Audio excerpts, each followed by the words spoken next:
Salut tout le monde, bienvenue à ta podcast ludique pour une autre vidéo de déballage. Vous êtes avec Eric, j'espère que vous allez bien. Vous avez cliqué, donc il va sûrement y avoir deux grandes catégories de gens qui ont cliqué. Il y a ceux qui savent, puis il y a ceux qui sont curieux. 504, qu'est-ce que c'est?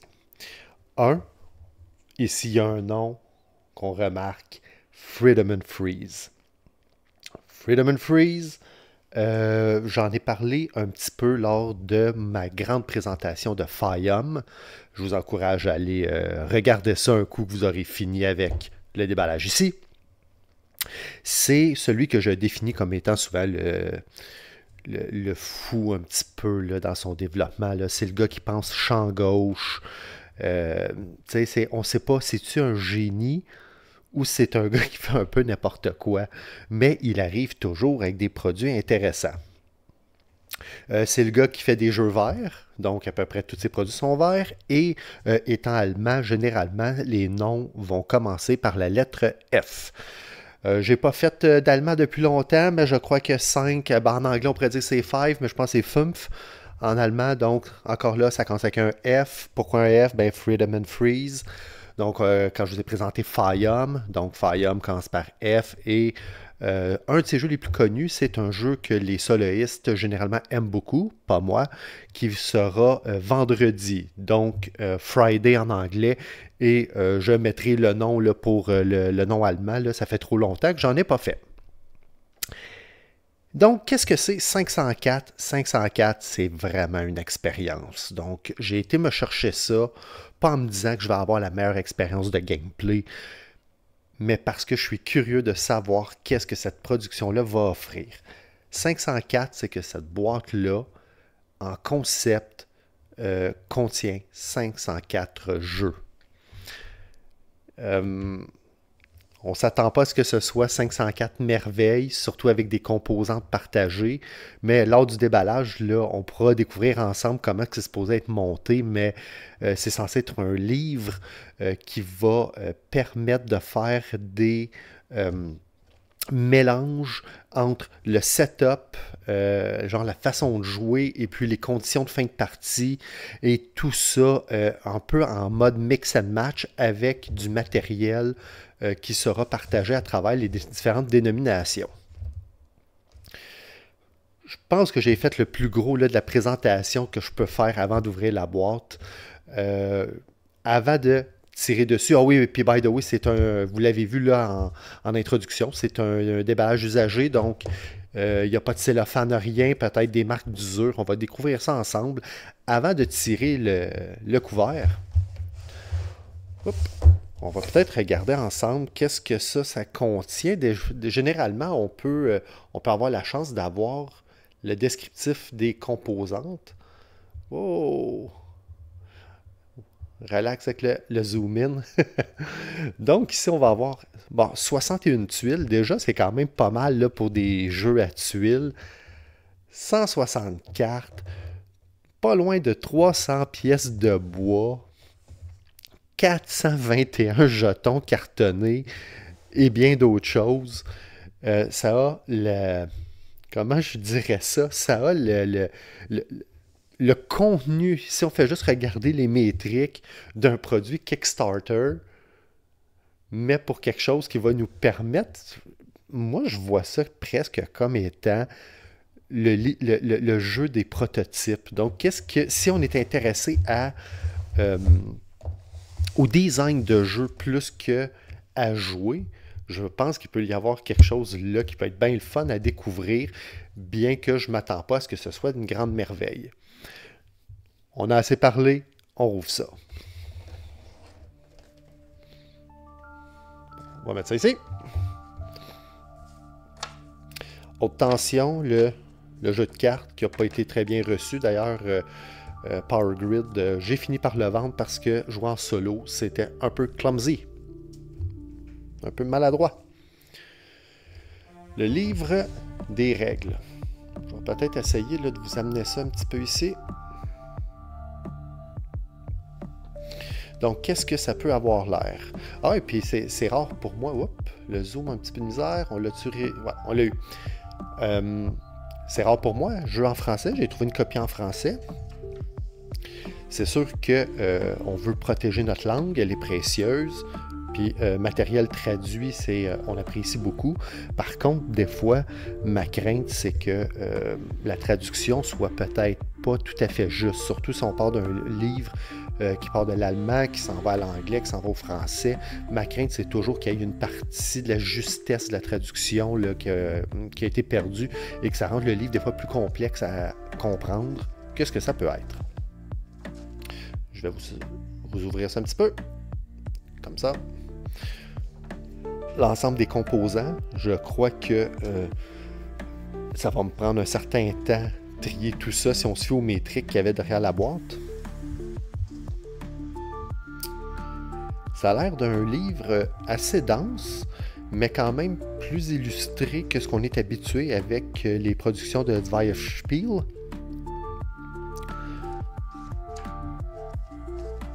Et ça semble quand même avoir une certaine numérotation qui n'est pas sans rappeler lorsque je vous présente, exemple, des jeux de GMT Game. On va espérer que ça puisse nous aider à comprendre le rythme de ce jeu-là. Donc ici, ça semble être l'explication de comment va fonctionner le produit qui est en arrière, que vous ne voyez pas présentement, qui se trouve à être le livre des mondes. Donc, qu'est-ce qui va nous permettre de construire un petit peu ces jeux aléatoires-là.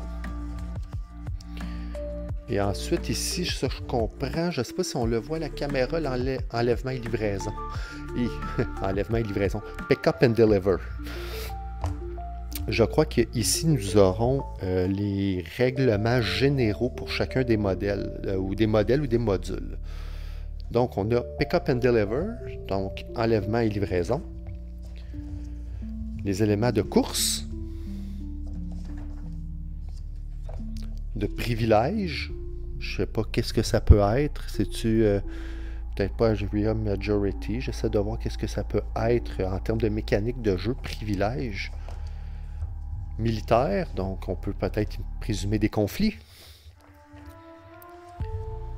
Exploration, on a parlé, j'ai nommé là, à quelques reprises là, les concepts de 4X, là, quand on parlait de Diluvium, il y en avait un petit peu dans Andromeda's Edge, donc un des X, exploration. Route building, si je ne me trompe pas, là, les jeux de Martin Wallace, là, les brasses de ce monde, Australia, où on fait des chemins. Ici, il est écrit majorité, mais par les différents dessins, ça pourra peut-être être aussi les jeux économiques, là, nécessairement avec les bâtons ici. Production. Donc peut-être que majorité et production pourraient bien fonctionner ensemble. Oh, jeu d'action. Donc là, on est vraiment dans les jeux économiques. Et ça doit être plus mathématique parce qu'il n'y a pas beaucoup de dessins sur ces deux pages-là. Différents setups de plateau. Résumé des tours. Et un ensemble d'informations en annexe. Ça a l'air quand même d'un livre assez touffu. On parle d'une trentaine de pages. C'est sûr qu'on a 2 pages par module. Ici, voyez-vous, 32 pages jusqu'à la page de fin. Puis c'est écrit quand même assez petit, mais heureusement encore, on parle de format de livre, un format qui est génial à lire. Ça se porte bien, ça se lit bien, ça se met bien sur le côté de la table. On espère que ça va être bien fait. Le livre des mondes, compte tenu que tout ça tourne autour de ce livre-là, on va se le garder pour le dessert. On va mettre ça ici sur le côté. Oh wow! Regardez-moi la quantité, comme diraient les Français, de matos qu'on trouve là-dedans. Des tuiles. C'est un peu n'importe quoi. Je ne sais pas dans quel ordre je vais vous sortir tout ça. On va y aller comme ça vient. Bon. La personne semble avoir fait un peu de tri, là. Je vois beaucoup des mêmes couleurs.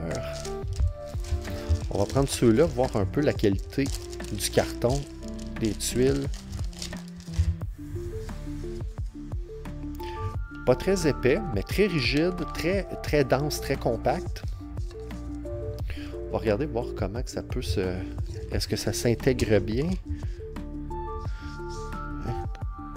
Et voilà. Donc, ils ont trouvé le moyen de faire des tuiles avec des côtés qui ne sont pas plats, qui sont arrondis, mais qui s'intègrent très bien. Je ne sais pas ici, à cause des différentes lumières que j'ai mis, vous avez beaucoup de reflets. Attendez, peut-être qu'en faisant un zoom-in, ça va être un petit peu plus facile à voir pour vous. Je vous le dis, là, c'est beaucoup moins blanc. Là. Moi, ici, là, c'est d'un vert éclatant. Regardez, là, quand on enlève ici, c'est parce que vous avez le reflet, mais sinon, c'est un vert éclatant. Ils semblent tous avoir une forme de ressource au côté. Et je trouve ça très bien, là, le côté un petit peu bande dessinée là, des différents dessins. On va regarder ensemble peut-être une ou deux autres couleurs. La forêt, probablement les prairies. C'est très bien. Je m'attendais à ce que ce soit peut-être plus drabe un peu comme au niveau du design graphique. C'est pas très complexe. Je vais, pendant que je suis avec vous, là, je vais faire peut-être juste un petit B-roll sur le côté là, pour que vous puissiez avoir la vraie couleur, là, puis qu'on puisse faire ça ensemble. Là. Je ferai une petite superposition d'images. Et donc, ça, c'était pour les tuiles. Donc, belle qualité, il y en a une grande quantité. Je ne sais pas combien il y a de couleurs là-dedans, mais sûrement assez pour faire plusieurs types de mondes. On a vu qu'on avait exploration, donc probablement pour trouver des ressources là, et pouvoir faire bénéficier là, une forme d'économie. Je ne sortirai pas chacun des types de jetons. C'est sûr que ça serait plus facile si j'avais les punchboards, mais compte tenu que tout est un petit peu, je vais dire, dénormalisé, c'est difficile de savoir à quoi ça correspond et probablement que le but de ces différents jetons-là va changer en fonction du mix and match là, des différents modules dans le livre des mondes.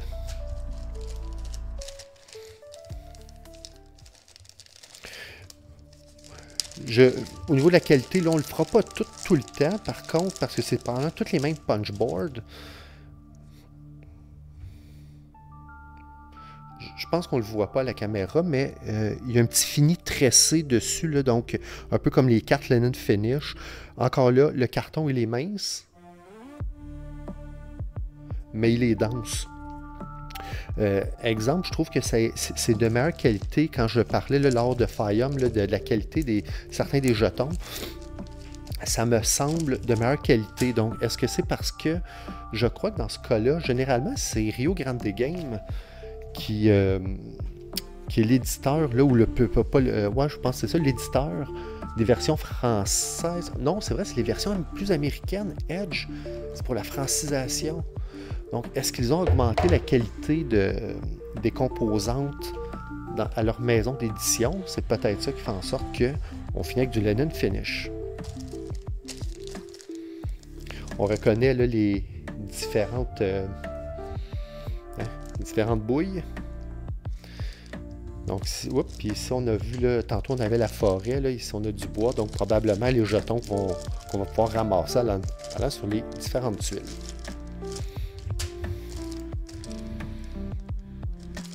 Tantôt, on a vu ces jetons-là, je crois que c'était lors du module privilège.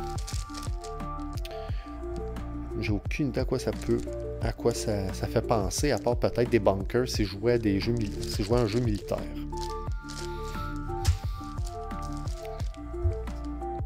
On peut-tu le dire? Arc, de l'argent en papier, puis je pense que ça n'a pas été ouvert ben souvent parce que généralement, c'est supposé de se froisser, puis ça marche mieux quand c'est froissé, puis là, ça a l'air spick and span. Il y a 4 couleurs, quelque chose me dit que je vais remplacer ça avec mes poker chips là, si je joue à des jeux économiques. Des dés.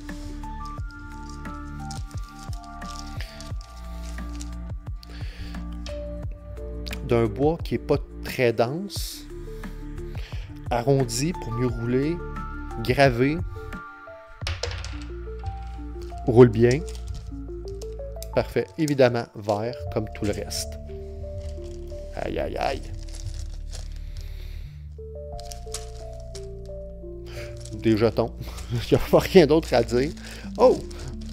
Non seulement on a de l'argent papier, mais en plus on a de l'argent cartonné. C'est un choix qu'on peut avoir, je l'espère. Ça peut être... je préfère quand même des jetons à de l'argent papier. Yikes!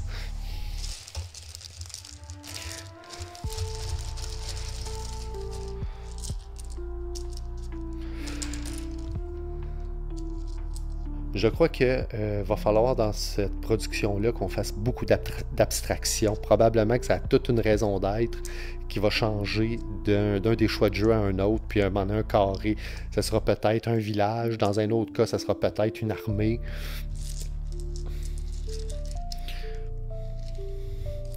J'ai vu quelque chose de caché dans le fond. Je sais pas si je vais être capable d'aller le chercher sans faire un dégât. Ah, ici, il y en a un, puis d'autres formes de jetons en bois. Les jetons, là, sont d'une belle épaisseur.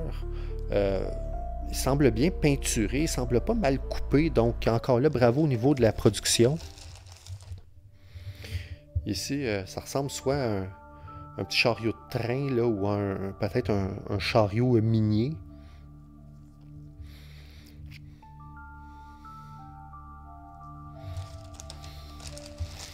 Ici, il y en a, ici, il y en a un autre blanc. Donc, j'imagine qu'il y en a un de toutes les couleurs. Ici, j'en ai un mauve. Je ne sais pas si on le voit. Et voilà. Ici. Ça, je pense, il me semble qu'on avait dit tantôt, là, quand on a regardé, soit le livre des instructions ou l'arrière de la boîte, là, on parlait de quelque chose comme étant pas loin de 300 pièces de bois.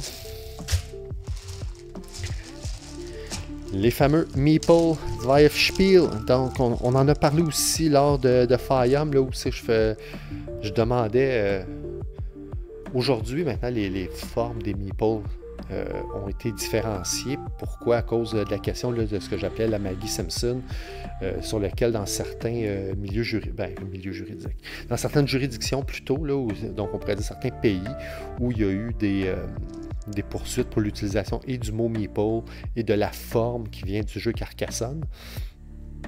Mais ici, on voit que Zvaef a toujours utilisé un petit peu sa forme à elle, là, donc des bonhommes pas de bras.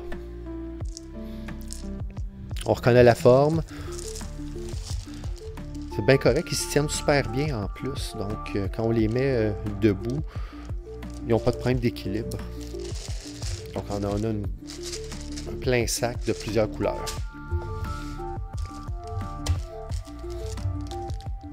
Je les rouvre pas toutes, parce que au niveau de la qualité, c'est toutes les mêmes punch. On sait que ça va être fini tressé, de mince, dense, et ce qui semble être de qualité. Puis j'ai l'impression que la personne n'a pas dû jouer beaucoup, parce qu'à date, tout ce que je vois semble flambant neuf. Je crois tantôt, quand on a regardé les instructions, ça doit être les différentes routes. Donc, les modules de route building.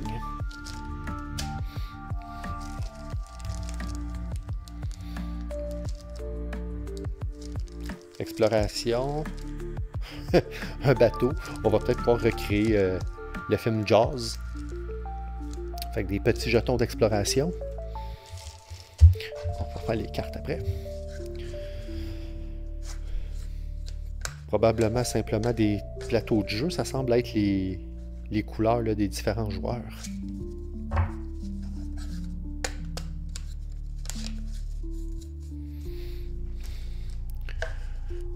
Je dois donner ça quand même au design de Freedom and Freeze. Il s'enfarge pas à faire des gros plateaux individuels. Le jeu se passe au centre sur l'espace commun. Que je trouve très bien, parce que je trouve que certains euros, on a quasiment l'impression que le jeu devient de plus en plus sur le plateau personnel, puis que le milieu le plateau central sert des fois juste à manager quelques grilles ou quelques pistes. On a vu tantôt qu'il y avait certains modules économiques, là, donc soit les actions, la production, donc probablement que c'est les différentes pistes pour jouer avec ces modules-là.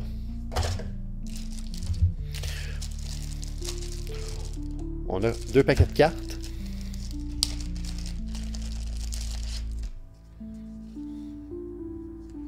Je vais faire peut-être un petit zoom. On va regarder ça comme ça. Hein? Comme ça. Peut-être un petit peu trop loin, un petit peu trop proche. Comme ça, je pense que ça va être correct.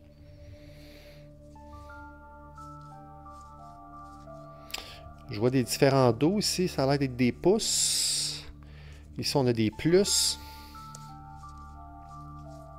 Avec différents chiffres. Il y en a qui ont des 2, des 1, des 3. Regardez, quand je vous dis que ça a l'air neuf, là, la tranche, là, il n'y a pas l'air d'avoir zéro usure après ça. Puis non, je ne crois pas le sleever.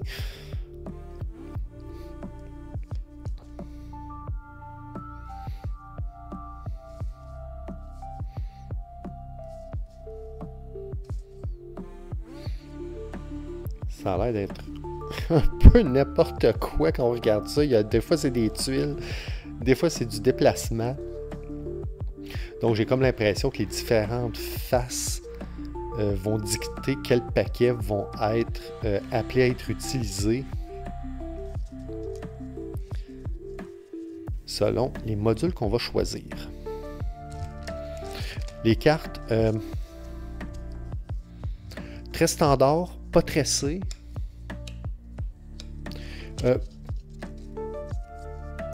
En termes d'épaisseur, marginalement plus épais, mettons qu'une production à la Ravensburger. Donc, si je pense, ou à la Funko, si je pense, mettons, quand j'ai eu Horrified, si je pense à ce que j'ai avec Panam, on est un petit peu plus épais que ça, mais de pas beaucoup. Là. Donc, c'est de la carte qui est très correcte. Mais si vous avez des invités qui sont portés à vouloir, des fois, là, jouer avec les cartes, les plier, là, puis les manipuler avec... disons, là, avec une certaine absence de douceur, là, il risque de finir avec des signes de pli.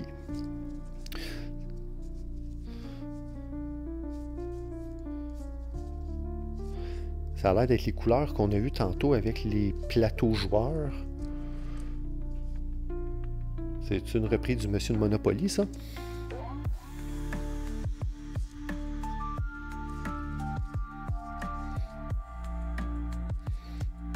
Tantôt, il me semble qu'on avait vu ça, les petits chariots là, dans les jetons cartonnés.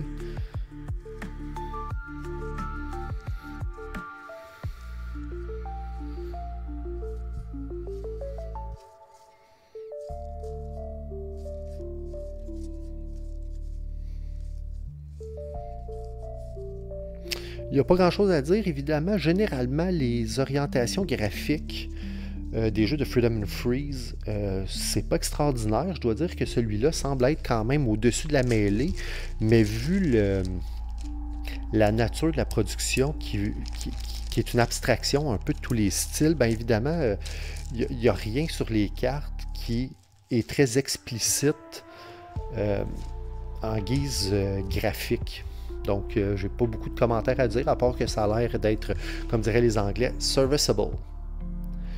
Le clou du déballage, gorgée d'eau.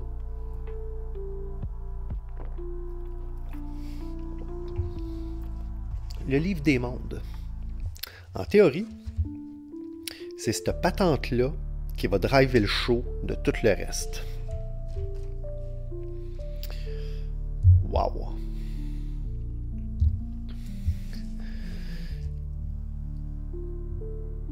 Je sens que les livres d'instruction vont m'être très utiles pour comprendre comment lire les différentes parties. La seule chose que j'ai vue sur Internet, c'est que on ne peut pas prendre... Là, j'ai ouvert la page couverture, on peut présumer que c'est 1-1-1.